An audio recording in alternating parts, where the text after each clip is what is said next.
수험생 여러분 반갑습니다. 자, 이번 1강 서울대학교입니다. 자, 이제 면접과 관련해서 여러분들이 서울대학교를 사실 요 한 강만으로 뭔가를 준비한다는 건 쉽지 않을 수 있습니다. 자, 그러나 우리가 요 강의 안에서 일단 오늘의 기본적인 목적은 그겁니다. 기출문제를 통해서 기출문제의 답을 찾는 게 아니라 기출문제를 어떻게 풀어나가야 할지 그 방법을 배우는 시간을 좀 갖도록 하겠습니다. 물론 이 면접이라는 것에 대해서 여러분들이 제가 앞서 촬영해 두었던 EBS에 업로드 돼 있는 그 기본적인 면접 특강과 다르게 서울대학교 문제를 보는 것도 중요하지만 그걸 통해 가지고 어떤 식으로 심층적으로 대비를 할까 요거에 주안점이 있기 때문에 자, 여러분들이 좀 이렇게 열린 마음으로 들었으면 좋겠습니다. 그게 뭐냐면 이 문제 보고 저런 답이네 저런 답이네. 자, 요게 중요한 게 아니라 문제가 싹 바뀌었는데 그러면 나는 어떤 식으로 해야 새로운 문제에 대처해서 나의 사고력을 보여줄 수 있지? 자, 요걸 중심으로 강의를 듣는다 이렇게 생각하시면 되겠습니다. 자, 그래서 여러분들 중에는 이제 서울대학교 면접 전형을 지원하는 학생도 있을 테고 또 우리가 이제 수시 원서 6장을 쓸 수 있기 때문에 다른 대학 면접들도 이렇게 같이 지원하는 경우가 있을 것 같습니다. 근데 이제 요 강의 편제가 서울대학교 대학교별로 이루어져 있기 때문에 요 대학을 듣는 학생이 다른 대학도 만일에 지원을 했다면 같이 들을 수도 있겠죠. 자, 근데 각각의 기출문제는 보겠지만 기본적인 방식은 대학마다 크게 다르지 않습니다. 세부적이고 실전적인 차이는 있을 뿐 실제 생각을 어떻게 해야 되는지는 크게 다르지 않기 때문에 자, 일단 요 1강에서 우리 어떻게 생각해야 되는지를 먼저 한번 보도록 하겠습니다.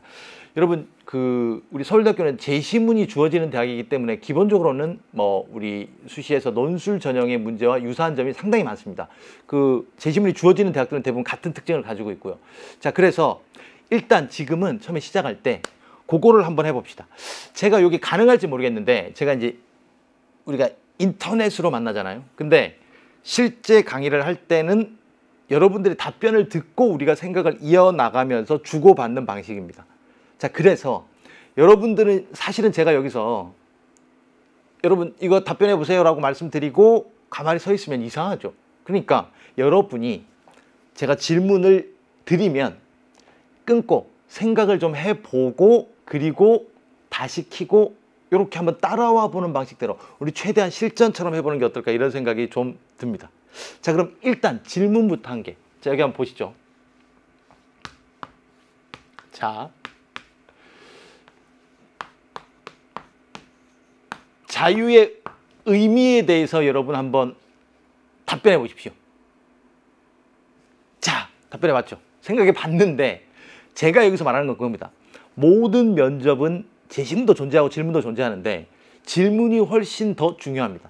자, 그러면 여기에 제가 지금 자유의 의미에 대해서 물었을 때 여러분이 생각을 해보니까 머릿속에서 잠깐만 뭐 어떻게 말하지? 되게 막막한 측면이 있죠.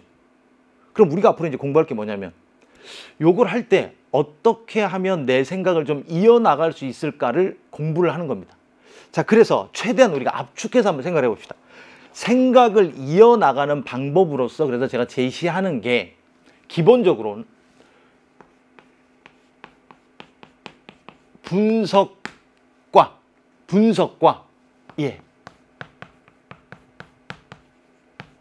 구체화를 일단 면접에 대한 사고 방법으로 한번 접근해 보시기 바랍니다. 자, 말이 어렵죠? 이게 무슨 말이지? 이게 무슨 말이지? 자, 그러면 생각을 해보십시오. 자유의 의미에 대해서 얘기를 할 때 여러분이 지금 어떤 답변을 떠올리는지 모르겠지만 자유에 대해서 나름대로 알고 있는 지식, 알고 있는 내용을 말했겠죠.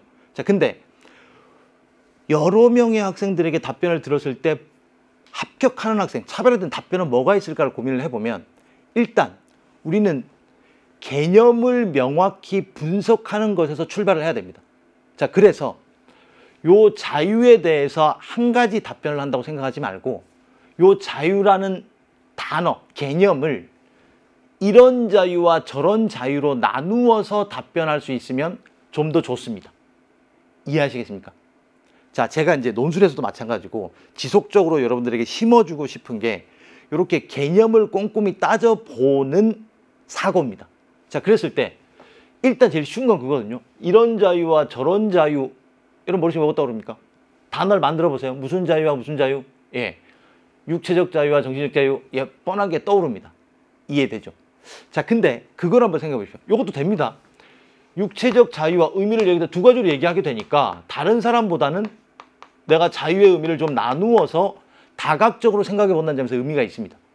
자, 근데 여기서 한번 떠올려 봅시다. 어떤 다른 사람들이 자유에 대해서, 단어에 대해서 말하는 것을 한번 떠올려 보죠. 그러면 자, 그렇게 한번 생각해 볼까요? 우리 어떤 회사 안에서 사장님이 자유가 필요해 이렇게 얘기하는 거하고, 그 회사의 직원이 자유가 필요해 얘기하는 거하고 분명히 똑같은 자유를 얘기하고 있지만 서로 머릿속에 개념이 어떻게 정리되어 있는지 좀 다를 수 있습니다. 이해됩니까? 그러니까 의사소통, 우리가 학문을 한다고 했을 때 어떤 개념은 사실은 통일되기가 되게 어렵기 때문에 기본적으로 개념에 대한 것들을 명확하게 그리고 다각적으로 접근할수록 좀 더 정확하고 세밀한 논의가 이루어질 수 있습니다. 자, 그래서 여러분, 그러면 이건 좀 우리 단순하니까, 근데 이것도 의미가 있습니다. 왜냐면 어떤 사람은 자유 물었더니 한 가지 얘기하는데 육체적 자유와 정신적 자유 두 가지를 얘기한다면 나름대로 의미가 있는 겁니다. 이해되죠? 자, 그러면 여기서 한번 떠올려 보죠. 제가 분석, 이게 개념 분석인데 구체화까지를 말씀드렸죠. 그러면 구체화, 사례를 한번 제가 사장과 직원을 가지고 얘기를 했죠. 자, 그러면 그 사례를 가지고 요 단어를 만들어 봅시다. 그럼 거기에 사장님은 어떤 자유가 필요해라고 얘기했을까요? 그리고 직원들은 어떤 활동의 자유가 필요하다 이렇게 얘기했을까요? 그죠? 그러면 자유의 의미에 대해서 서로 다른 게 나올 수 있습니다. 그죠? 그럼 여기 자유에 대해서 사장님은 아무래도 기업인이다 보니 기업인이 기업을 운영하기에 편한 건 기업 활동의 자유입니다. 말을 바꾸면 국가의 규제나 여러 가지 한계가 존재하지 않는 자유롭게 할 수 있는 환경이 필요하다고 생각할 수 있습니다. 자, 그래서 여기는 기업 활동의 자유라고 얘기를 하면 여기 종사하는 직원들은 어떤 자유를 떠올릴까요? 예, 그렇죠. 회사가 너무 일이 많고 고되고 힘들고 딱 정해진 거 이렇게 하니까 조금 더 유연하게 뭐 월차 휴가 더 쓰고 휴가도 좀 더 쓰고, 예, 그래서 기본적으로 근로활동의 자유일 수 있습니다. 이해됩니까? 자, 그러면 자유의 의미에 대해서 우리가 답변을 할 때 이런 분석과 구체화를 통해서 이런 것들이 나올 수 있겠네 라고 얘기할 수 있는 겁니다. 자, 그러면 이 친구는 사고력을 평가할 때 어떤 식으로 평가받냐면 기본적으로 개념을 명확히 한다는 지점, 그리고 다각적 측면에서 하나의 개념을 살펴본다는 지점, 자, 요렇게 평가받을 수 있습니다. 이해됩니까? 자, 그래서 제가 지금 여기 분석과 구체화 두 개를 썼고 요 자유의 의미에 대해서, 그래서 기업 활동의 자유 어떤 의미를 가진다 얘기하면 되고, 이런 의미 자유 어떤 걸 가진다 얘기하면 됩니다. 또 다른 사례 떠올려서 다른 측면에서 분석해서 얘기할 수 있다면 좀 더 다양한 풍부한 사고 해봤음을 전달해 줄 수 있는 겁니다. 이해되시나요? 자, 그래서 저랑 수업을 하는데 요게 어디에 기출문제와 적용이 되냐면 기출문제에 나와 있는 질문의 중요 단어들에 요렇게 접근해 보시면 제시문들이 그에 맞추어 구체적인 사례들을 던져주고 있을 겁니다. 제가 지금 말을 좀 천천히 했는데 이해되시나요? 예. 이 분석을 어디에 적용한다? 예. 질문에 나타나 있는 중요 단어를 이런 식의 체계화된 말로 정리해서 표현할 수 있으면, 근데 그 생각의 실마리는 우린 지금은 구체화를 떠올려 봤는데 제시문의 그 사례들 내용들이 주어질 거란 말이죠. 왜? 제시문 한 개 주어지기보다 보통 두 개, 세 개 주어지니까, 그럼 그 개념 하나에 여러 가지 제시문들의 상황이 실마리로 주어질 겁니다. 이해되십니까? 이해되십니까? 자, 그래서 우리 실전 아직 문제는 안 봤지만 여기서 요것만 구별하고 넘어갑시다. 자유의 의미를 물었는데 여기가 제시문 가였고 여기가 제시문 나였다고 합시다. 그랬을 때 여러분의 답변이 이런 방식이면 문제가 있고 이런 방식이면 괜찮다. 제가 요걸 말해 드릴 겁니다. 그게 뭐냐면 자유의 의미에 대해 재심은 가는 제가 아까 말했던 여기 사장 얘기죠. 사장님이 규제를 풀어달라고 얘기한다. 자, 이게 첫 답변이 되기보다는 자, 나 근로자들이 자기 활동 조건의 자유를 좀 더 달라고 얘기한다. 자, 이렇게 답변하는 건 재심문 자체를 그대로 읽은 거죠. 읽은 거죠. 이해됩니까? 자, 그게 아니라 먼저 쓸게. 자유의 의미에 대해서 가는 사장님이 어쩌고 저쩌고는 사례, 구체적인 겁니다. 요걸 가지고 어떻게 기업 활동의 자유 개념을 전제하고 있다고 본다. 자, 요렇게 요것보다 요게 일반적인 얘기입니다. 이해되십니까? 그래서 구체적인 얘기를 통해서 일반적인 단어로 쓰는 게 핵심이라고 생각하시면 되겠습니다. 이해되세요? 자, 여러분 처음 접하는 낯선 것이기 때문에 이게 쉽게 안 될 수 있습니다. 쉽게 안 될 수 있습니다. 자, 근데 요거를 일단 듣고 우리 문제를 같이 풀어나가면서 요걸 한번 해보도록 합시다. 자, 그러면 요걸 한번 해보죠. 여러분 지금 해봤으니까 그거 한번 해볼까요? 자, 노동의 의미에 대해서 여러분 견해를 말해보세요 라고 질문이 주어졌습니다. 자, 어떻게 답변하시겠습니까? 아, 노동은 사람들이 돈을 벌기 위해서 평생 하는 겁니다. 뭐 이렇게 얘기할 수 있죠. 또는 노동은 뭐 어떻습니다. 얘기할 수 있죠. 자, 근데 우리는 뭐부터 한다? 개념을 좀 분석해 보는 겁니다. 자, 그리고 여러분이 앞으로 어떤 하게 될 일, 지금 현재 하고 싶은 일에 대해서 좀 생각을 떠올려 보는 겁니다. 그럼 그 노동, 일하는 건 어떤 의미를 갖지? 이게 나올 수 있습니다. 자, 근데 그거를 정리된 말로, 그래서 이런 노동과 저런 노동으로 나눠볼 수 있죠. 개념을 분석해 볼 수 있죠. 자, 그러면 또 쉽습니다. 육체적 노동과 정신적 노동. 자, 이렇게 해도 가능하겠네요. 자, 여러분 어떤 노동 하고 싶으십니까? 보시죠. 육체적 노동과 정신적 노동, 요거는 좀 뻔하지만 생각을 더 해본다는 건 그겁니다. 여러분이 앞으로 꿈꾸고 있는 모든 직업, 모든 노동은 요 두 개가 명확히 분리됩니까? 아, 그렇지 않죠. 자, 여러분 정신적 노동, 전문직, 뭐 의사, 판사, 검사, 자, 이런 분들이 하는 노동은 정신적 노동이라고 흔히 얘기를 하는데 정신적 노동만 있습니까? 아니죠. 모든 노동에는 육체적 노동이 전제되어 있습니다. 여러분, 일을 할 때 막 움직이면서 일하는 게 좀 쉽겠습니까? 하루 종일 가만히 앉아 있는 게 쉽겠습니까? 어떤 게 육체적으로도 힘들겠습니까? 아, 애매합니다. 애매합니다. 흔히 보기에는 이렇게 땀 뻘뻘 흘리고 이렇게 움직이는 게 힘들 것 같은데 사실은 꼼짝 않고 앉아 있는 게 더 힘들 수도 있습니다. 그렇죠? 특히나 여러분들은 공감하죠. 왜? 하루 종일 앉아 있잖아요. 앉아 있으면서 어때? 아, 몸 너무 힘들죠. 괜히 피곤하죠. 앉아 있었는데. 근데 또 서 있으면 다리 아프죠. 그래서 요게 생각하는 겁니다, 여러분. 노동을 내가 하는 걸로 생각해 보면 이런 것들이 나올 수 있습니다. 그러면 단순하게 답을 하지 않게 되겠죠. 요거까지 분석은 배웠으니까 했다. 또 생각하는 겁니다. 그럼 아, 둘의 관계에서 그러면 요게 다른 지점이 또 있구나. 자, 그리고 또 다른 기준으로 노동에 대해 생각해 보면 노동을 왜 할까? 여러분 나중에 어떤 직업에 대한 일을 왜 하고 싶습니까? 보수를 많이 받으니까. 그것도 노동의 이유가 됩니다. 그래서 기본적으로 경제적 측면에서의 노동 또는 생계 유지로서의 노동도 말이 되는 겁니다. 근데 일은 요것만 가지고 하지 않았습니다. 여러분 300만 원 주는 회사에서 내가 하기 싫은 일을 하겠습니까? 150만 원 주는 회사에서 내가 하고 싶은 일을 하겠습니까? 애매하죠. 애매하죠. 그죠? 물론 무보수로 하는 건 힘듭니다. 그죠? 자, 그러면 경제가 아니고 생계가 아니면 여기에 대응되는 노동의 목적이 또 뭐가 있을까요? 그렇죠. 여러분들은 무언가 자신의 가치를 그 일을 통해서 와, 잘하네, 능력이 있네, 대단하네, 이런 걸 인정받고 싶은 욕구가 있을 수 있습니다. 그죠? 자, 그러면 여기는 노동이 이런 의미가 아니라 우리 흔히 건조한 말로, 교과서적인 말로 자아 실현 혹은 사회적 의미에서 사회적 공헌의 의미로 노동을 얘기할 수도 있는 겁니다. 이해되십니까? 자, 우리 지금 잠깐 개념 분석하고 내가 그걸 사례를 떠올려서 답변하는 연습을 한번 해봤습니다. 어떻습니까? 여러분 쉽진 않죠?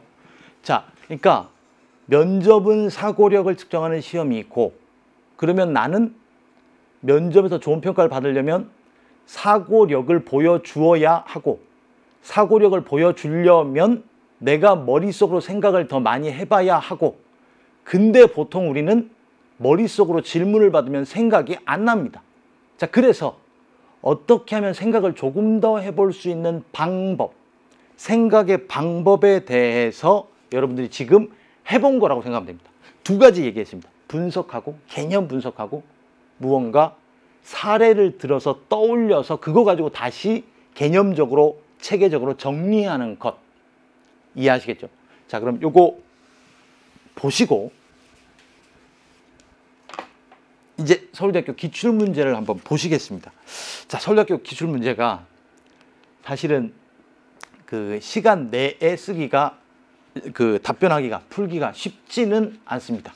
자, 그 읽기도 해야 되고 답변도 해야 됩니다. 또 여러분, 이게 면접 일반에 대한 기본적인 사항들은 제가 앞서 다 말했기 때문에 앞에 이전 강의에서, 자, 거기서 참고하시면 되겠고, 우리는 이제 실전이기 때문에 핵심적인 부분, 뭐 어떤 전형에서는 어떤 문제 유형, 이거는 입시에서 그냥 다루는 걸로 하겠습니다. 알겠죠? 그리고 문제에 중점을 두고 생각하는데 초점을 맞추겠습니다. 알겠죠? 그래서 서울대 문제를 한번 보시죠. 제시문 읽고 문제에 답하시오. 자, 일단 제시문이 요 정도 내용으로 나옵니다. 하나, 둘, 셋 이렇게 나옵니다. 자, 그리고 질문이 문제 1, 문제 2, 문제 3 이렇게 붙어 있습니다. 자, 그리고 문제는 뭐 2개인 경우도 있고요, 3개인 경우도 있습니다. 자, 그럼 일단 제시문 읽는 거는 둘째 치고요. 둘째 치고, 우리가 좀 전에 배웠던 걸 가지고 이 문제를 접근한다면 어떻게 해야 될지 일단 한번 접근을 해보죠. 자, 질문으로 한번 보시겠습니다. 질문을 보시면 가나다에 나타난 자연에 대한 태도를 비교하시오 이랬습니다. 자, 논술 공부를 많이 한 학생들은 이제 비교를 하면 뭘 해야 되는지는 알 수 있겠죠. 기본적으로 공통점과 차이점을 찾는 겁니다. 근데 몰라도 여러분 비교 못합니까? 비교할 수 있죠. 비교하는 겁니다. 자, 그러면 자연에 대한 태도 읽고 이제 비교하면 되겠네. 그죠? 자, 근데 제가 아까 말했던 좀 더 의미 있는 답변은 무언가를 분석해 보는 거죠. 자, 그러면 요거 가지고 자연에 대한 태도가 나와 있습니다. 그죠? 자, 그럼 우리 제시문 안 읽었는데 일단 뭐부터 해보면 되겠다? 요게 주제니까 자연에 대한 태도는 이런 태도와 저런 태도로 나누어서 보통 얘기할 수 있지 않나? 를 생각해 보는 겁니다. 이해됩니까? 근데 정확히 안 떠오릅니다. 그럼 뭘 해본다? 제시문이 구체적인 실마리들을 줄 수 있겠네 라고 생각하고 제시문을 읽으면서 머릿속으로는 다시 이 자연에 대한 태도를 이런 태도와 저런 태도로 한번 정리해 봐야겠네, 요걸 찾기 위해서 제시문을 읽어야겠네 라고 생각해 보라는 게 제가 요구한 겁니다. 이해됩니까? 자, 일단 근데 우리 이것만 봐도 여러분, 근데 이 주제가 쉽기 때문에 이러면 일단 나오지 않습니까? 자연에 대한 태도. 다만 여러분의 어휘력이 어느 정도 수준인지 모르겠지만 무언가 라임이 살아있고 운율이 살아있고 그래서 뭔가 대립적이고 선명하면 좋겠죠. 다만 선명하다는 건 뭔가 미묘한 부분을 놓칠 수 있기 때문에 그것까지 고려해서 단어를 정리하시면 되겠습니다. 알겠죠? 여러분 지금 떠오르는 거 없나요? 자연에 대한 태도, 인간은 자연에 대한 어떤 태도를 보통 갖죠? 우리 다 알죠? 어떻게? 인간 중심주의적 태도, 혹은 뭐 자연 존중의 태도. 자, 이렇게 말할 수 있죠? 그렇지 않습니까? 자, 그러면 제시문 한번 읽어보시죠. 자, 그럼 가부터 한번 읽어보겠습니다. 자, 가. 자, 로키는 칼을 갈고 있었다. 그는 사슴 시체를 배가 위로 오도록 뒤집고 뒷다리를 펼쳤다. 자, 로키가 일을 시작하는 것을 보고 타요는 사슴의 눈을 다시 쳐다보았다. 그리고 겉옷을 벗어 사슴의 머리를 덮어 주었다. 자, 사슴 시체를 무언가 이렇게 해부하고 있는 듯한 그런 상황인데 여기 이제 의미 있는 게 나옵니다. 그러면 사슴 시체가 구체적으로 상황을 보여주고 있죠. 어떤 자연이라는 대상물입니다. 그죠? 근데 거기서 요 뒤에 시체인데 눈을 쳐다보고 타요가 사슴의 머리를 덮어주었습니다. 자, 그러면 어떻습니까? 사슴 시체, 사슴을 뭔가 뭐 식용으로 사용하려고 하거나 이런 의도 같긴 한데 어쨌든 그래도 그냥 잔인하거나 막 다루지 않습니다. 또는 무언가 따뜻한 시선을 좀 바라보고 있습니다. 그죠? 그죠? 자, 지금 이게 뭐 읽어가면서 자연에 대해서 사슴 시체로 대변되는 자연이라는 대상에 대해서 어떤 태도일까를 감을 잡으셔야 됩니다. 이해되시죠? 그 다음 보시죠. 로케는 뱃속 내용물이 쏟아지지 않도록 조심스럽게 배를 갈랐다. 뭔가 여러 가지 해석이 가능합니다. 그죠? 쏟아지지 않도록 뭔가 흙이 묻을까 봐가 되기도 하고 사슴 자체에 대한 존중이기도 하고. 자, 타요는 사슴의 간과 심장을 무명천으로 감쌌다. 자, 이른 겨울 달이 그들 앞에 떠오르고 있었다. 그리고 달을 쫓아 쌀쌀한 바람이 불어왔고 발과 손을 파고들었다. 타요는 보따리를 좀 더 꽉 껴안았다. 그는 보름달의 크기와 산기슭 언덕을 타고 넘어서는 차가운 바람에 겸손해졌다. 자, 사슴 시체뿐만 아니라 뭔가 지금 조심해서 진지하게 다루고 있고 사슴이라는 자연의 대상물뿐만 아니라 차가운 바람까지도 겸손해졌다 라고 얘기하고 있습니다. 자, 그 다음 보시죠. 사람들은 사슴이 그들을 사랑하기에 자신을 내어준다고 말했다. 그리고 죽어가는 사슴의 잦아드는 심장이 자신의 손을 덮이자 타요는 사슴의 사랑을 느낄 수 있었다라고 얘기하고 있습니다. 자, 그러면 요 가를 한번 보시죠. 가는 자연에 대해서 어떤 태도를 얘기해주고 있을까요? 자, 일단 자연 자체에 대한 존중을 기반으로 또 뭔가 감사한 마음을 기반으로 또 겸손해졌다는 얘기는 내가 위에 있지 않다. 예. 무언가 동등하다는 인식을 기반으로 자연을 대하고 있습니다. 물론 여기에는 사슴 시체를 해부하고 있습니다. 아마도 식용이 아닐까 싶은데 자, 식용으로 쓰는 행위를 단순하게 얘기하면 인간 위주의 사고방식, 태도라고 볼 수 있지만 여러분, 만물의 생태계는 약육강식, 이 생태계의 기본적인 순리입니다. 순리. 이해됩니까? 그래서 어떻게 보면 이것 자체를 시체에 주목해서 인간 중심적으로 사슴을 도구하고 이렇게 말하기는 이 전체의 뉘앙스 전개가 그렇지 않습니다. 이해되십니까? 그래서 여기는 기본적으로 생태계. 자, 그래서 여러 가지가 있을 수 있을 것 같습니다. 태도에 대한 단어를 결정하는데. 자, 그러면 뭐 존중하는, 자연에 대해 존중하는 태도를 보여준다. 말이 되죠. 자연에 감사하는, 자연을 동등하게 대우해주는 태도. 예, 뭔가 생태계에 무언가 저 같으면 여기는 수능이라는 단어도 어울리지 않을까 이런 생각이 듭니다. 여러분, 우리 언어는 하나의 단어만 존재하는 게 아닙니다. 그렇기 때문에 기본적으로 이런 단어들을 가지고 정리할 수 있습니다. 그래서 가를 나중에 답변을 할 때 그렇게 하는 거죠. 제가 아까 말씀드린 대로 자연에 대한 태도로서 가는 사슴 시체를 되게 조심스럽게 다루고 있습니다. 는 좋은 답변이 아닌 거죠. 왜? 내가 뭔가 이해를 하고 태도에 대해 직접 답변해 주는 게 명확한 겁니다.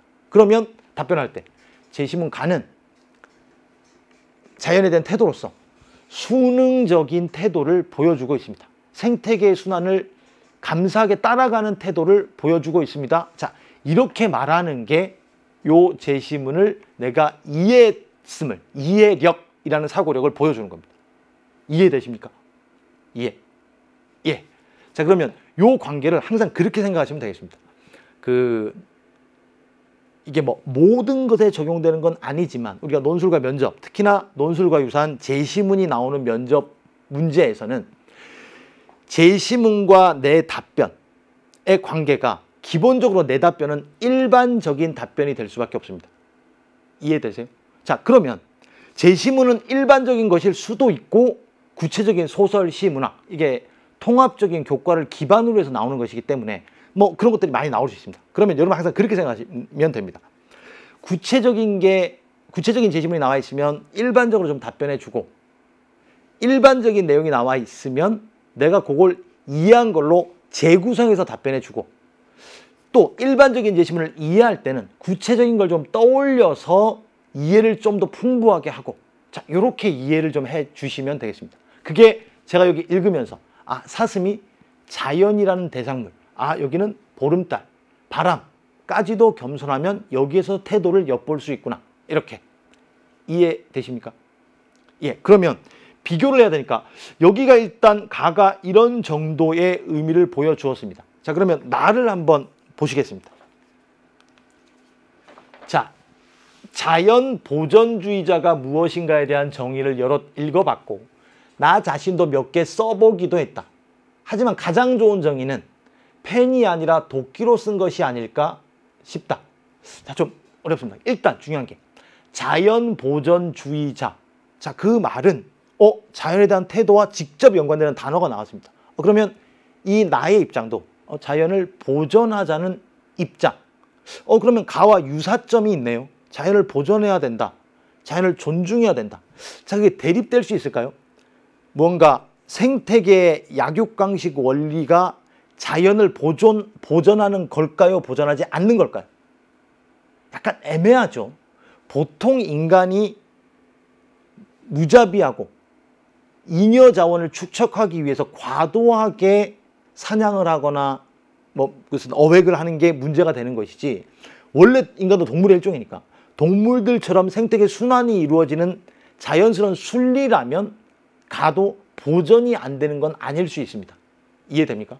자, 그러면 가와 나의 공통점으로 일단 자연의 보존, 이걸 얘기할 수도 있습니다.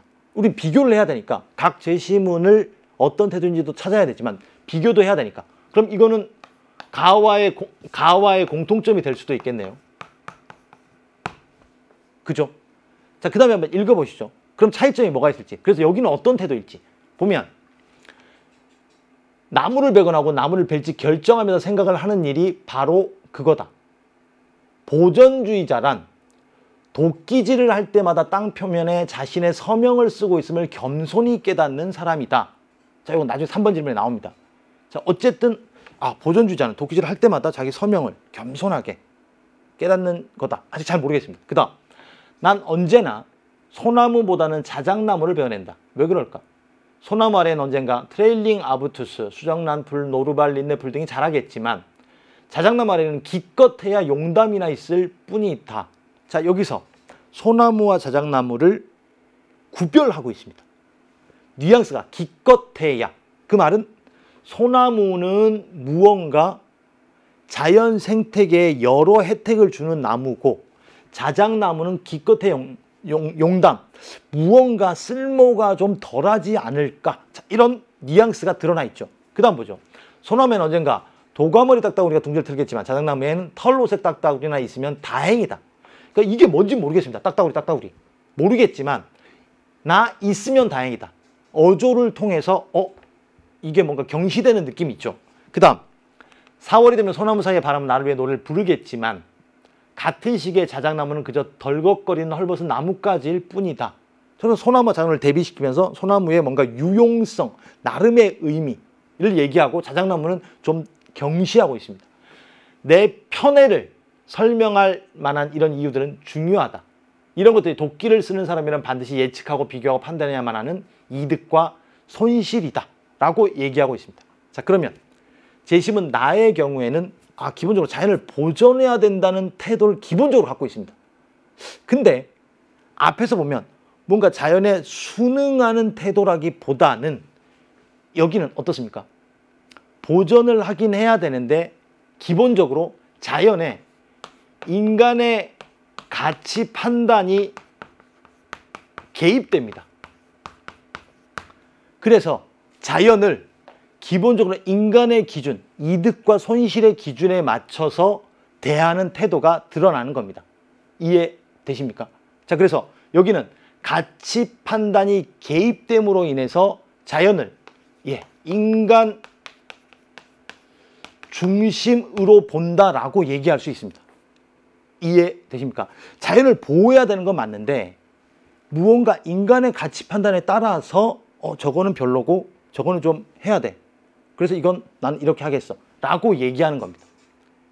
이해하겠습니까? 자, 그래서 뭐 굳이 여기 있는 단어를 갖다 쓴다면 편애하는 태도 이렇게 쓸 수도 있습니다. 앞에서는 뭔가 순응하는 태도, 자연에 대해 순응하는 태도, 존중하는 태도였다면 여기는 존중의 대상을 달리하는 약간 편애하는 태도, 인간 중심적인 태도, 가치가 개입된 태도, 인간 중심으로 가치를 판단한 태도가 드러나 있습니다. 이해되십니까? 자, 그래서 이걸 읽을 때 요 실마리들 하나하나를 따져가면서 이렇게 태도에 대한 답으로 정리하는 방식으로 읽어주셔야 됩니다. 알겠죠? 자, 그러면 다를 한번 보겠습니다. 다를 보시면 자, 생명공학은 여러 방면에 적용될 수 있다.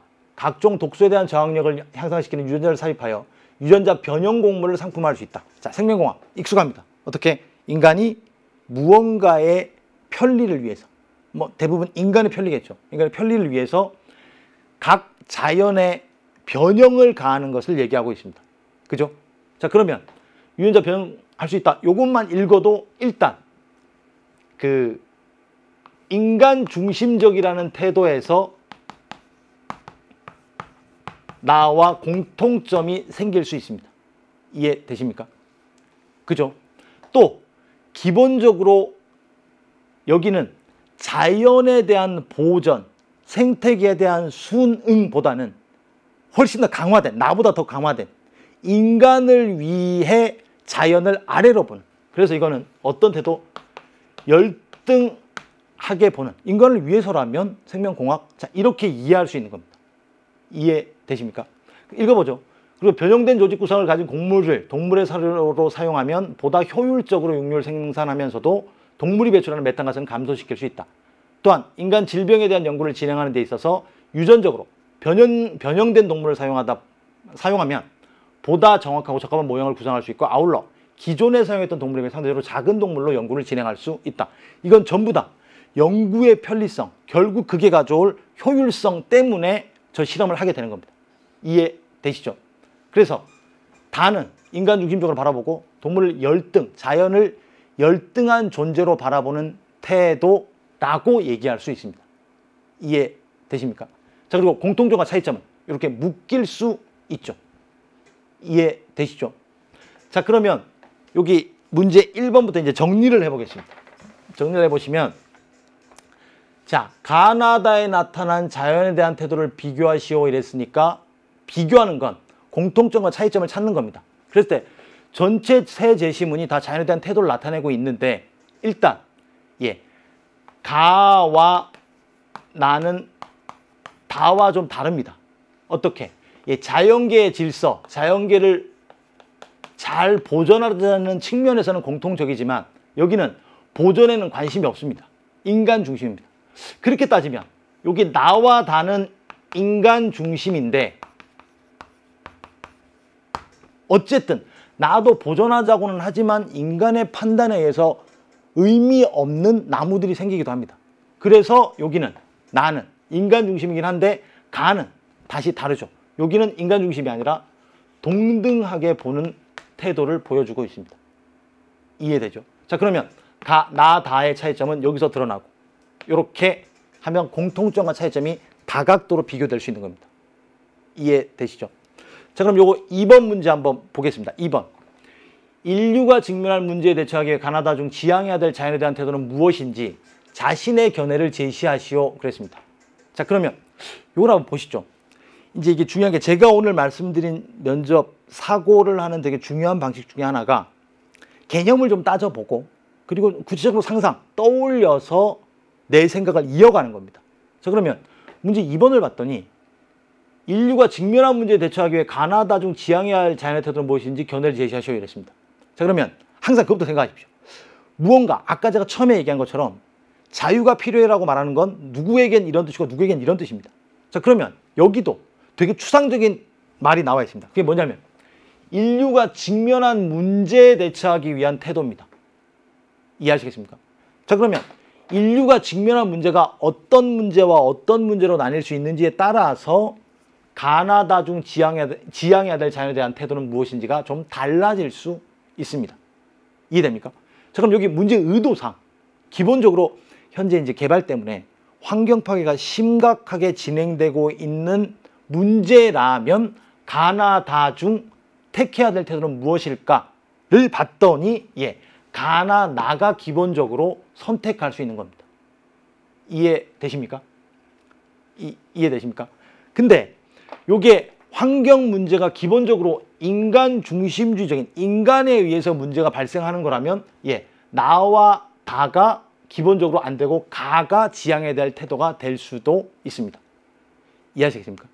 또 하나, 인류가 직면한 문제가 기본적으로 식량 위기라거나 인간 생명에 대한 위협이라면 자연에 대해서 자연으로부터 도움을 받아야 됩니다. 자, 그러면 도움을 받는다는 얘기는 가도 될 수 있고 다도 될 수 있습니다. 직면한 문제가 무엇인지에 따라서. 이해됩니까? 자, 그래서 이렇게 주어진 질문, 여러분 면접장에 딱 가서 받고 시간이 논술만큼 길지 않기 때문에 뭘 해야 되냐면 잠깐만, 인류가 직면한 문제에 따라서 달라질 수 있구나. 답변이 획일적으로 하나 있는데 그거 찾아야지. 이게 아니라 이렇게도 답변할 수 있고 이렇게도 답변할 수 있는 여러 가능성. 그러니까 머리가 좀 아프죠. 다각적인 생각을 해봐야 됩니다. 아시겠죠? 자, 그러면 여기서 인류가 직면한 문제를 뭔가 인간 중심주의적인 환경 문제라고 그냥 일상적으로 놓고 보면 가나다 중 지향해야 될 자연에 대한 태도는 뭘까요? 기본적으로는 가가 아름다운 태도입니다. 그냥 어쩔 수 없이 먹는, 필요한 만큼만 자연에게서 얻는, 그래서 자연 생태계의 순환을 그대로 따라가는 방식이 기본적으로 우리가 바라봐야 그 방향으로 나아가야 할 태도입니다. 근데 기본적으로 우리는 자연에 대해서 여러분 그런 거 있잖아요. 이게 산을 떠올리면 그 생선을 먹잖아요. 근데 이제 생선도 우리가 기본적인 수준의 필요를 위해서 먹는 것과 넘어서서 사치, 식이요종, 뭐 어떤 이런 것 때문에 사실은 그 어획 방식 중에 뭐 줄락이나 주낙 뭐 이렇게 그물 이걸 사용하는데 이 땅끄리 어선이라고 왜 밑에서부터 뭐 배 두 개인가 이게 이래서 바닥부터 쫙 긁어서 모든 씨를 말려버리는 포획하는 경우가 있습니다. 자, 그런 경우에는 사실은 인간이 고쳐줘야죠. 그런 사람들은 어떤 태도가 없기 때문에 가와 같은 태도가 없기 때문에. 이해됩니까? 또 하나는 저 직면한 문제 자체가 어떤 그 생태계 자체가 발생하는 위험, 그러니까 쉽게 말해서 어떤 희귀종이라든가 이런 것들의 어떤 박멸, 이런 상황이 오게 된다면 우리가 그런 환경 문제를 해결하기 위해서는 나의 방향도 생각해 볼 수 있습니다. 예를 들면 여러분 그 생태계 교란종이라고 우리가 보통 판단하는 황소개구리 같은 것들 있잖아요. 그러면 황소개구리 같은 것들이 나타났을 때는 사실은 그것도 생태계에서 일부야, 새롭게 나타난 거야 라고 말하기 때문에 그것도 두어야지 가 아닐 수 있습니다. 이해되시죠? 자, 그래서 여기는 우리가 해야 할 게 뭔지, 그리고 자기가 선택하지 않은 입장 태도에 대해서 비판을 고려하고 어떻게 대응할지 설명하시오. 자, 이건 이제 비판의 기본 태도인데, 내가 그래서 만일에 환경 문제라고 설정을 하고 가의 방향으로 갔다. 자, 그러면 너무 그렇게 먹을 것만, 필요한 것만 하다 보면 사실은 인간적인 생활을 유지하기가 쉽지 않을 수 있잖아요. 이건 거의 원시나 야만의 시대로 살자는 얘기 아니야 라고 다가 비판할 수 있습니다. 이해되죠? 자, 하지만 여기에서 요 반론까지를 여러분들이 고려할 수 있어야 된다는 얘기입니다. 자, 그럼 어떻게? 필요한 만큼만 먹자가 뭐 어떤 우리 지금 식생활을 바꾸거나 갑자기 무슨 생쌀을 먹고 고기도 뭐 거의 먹지 않고 이런 의미가 아닌 거죠. 어떻게? 우리가 필요한 정도는 우리 현재 상태를 유지하는 정도에서 하자는 얘기지, 축소하거나 제가 아까 말한 극단적인 땅끄리 어선의 문제 정도를 문제로 인식해야 된다 이렇게 말할 수 있는 거죠. 이해되십니까? 그래서 요게 2번 문제. 그럼 3번 한번 보시죠. 가의 타요의 겸손함과 나의 화자의 겸손함을 비교하여 두 제시문에 나타난 자연에 대한 태도의 차이점을 설명하시오. 그랬습니다. 자, 기본적으로는 가와 나의 차이점은 요것과 요것에서 기본적으로 납니다. 그죠? 자, 근데 여기 가의 겸손함과 나의 겸손함을 비교하라고 했습니다. 자, 그러면 요 겸손함은 어떤 겸손함이고 가는 나는 어떤 겸손함일까요? 어떤 것일까요? 예, 굳이 보면 타요의 겸손함은 자연 전체에 대한 경외심을 담고 있습니다. 즉, 나도 동물이고 쟤를 먹긴 먹지만 저 자연 전체가 나를 살리는구나라는 생각을 담고 있는 겁니다. 그래서 겸손하다고 합니다. 바람도, 사슴도.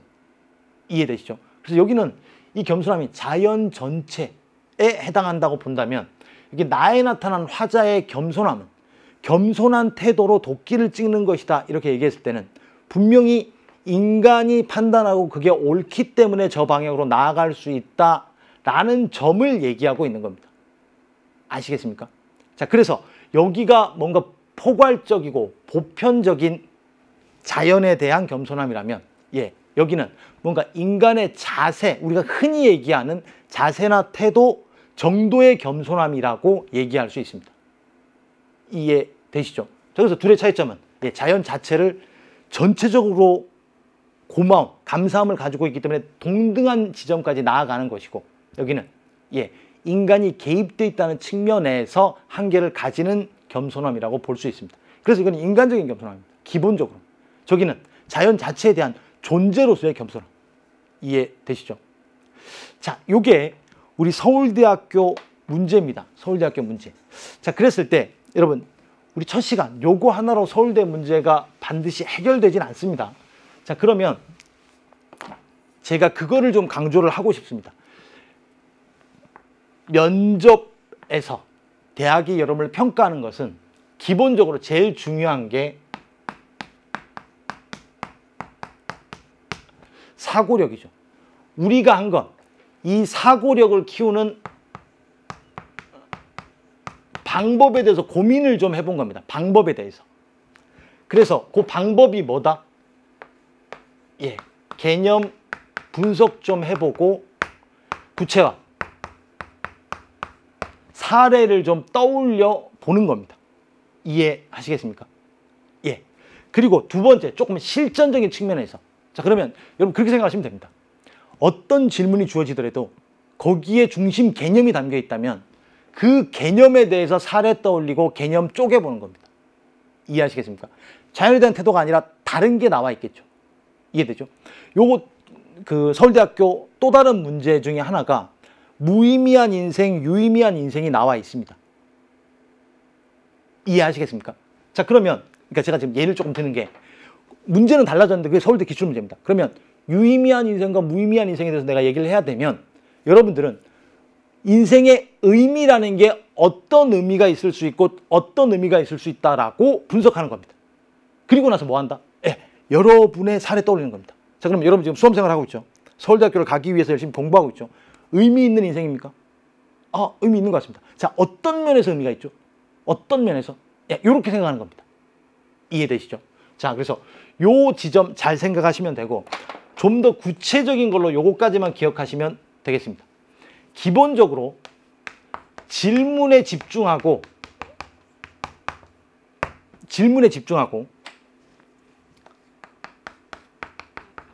제시문이 실마리입니다. 실마리. 그래서 반드시 질문을 읽고 생각을 한 다음 제시문을 읽고 완성을 하십시오. 이해하시겠습니까?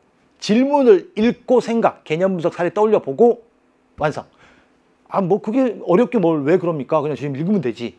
예. 근데 질문을 먼저 읽어야 제시문들을 선별적으로 정확하게 독해할 수 있습니다. 아시겠습니까? 물론 질문에 집중하는 게, 생각하는 게 10분, 20분, 30분 생각하는 게 아닙니다. 딱 질문 보면 개념 잠깐만 떠올려 보면 30초, 1분, 자, 이 정도 생각하시는 겁니다. 아시겠죠? 그리고 제시문 실마리 찾는 거.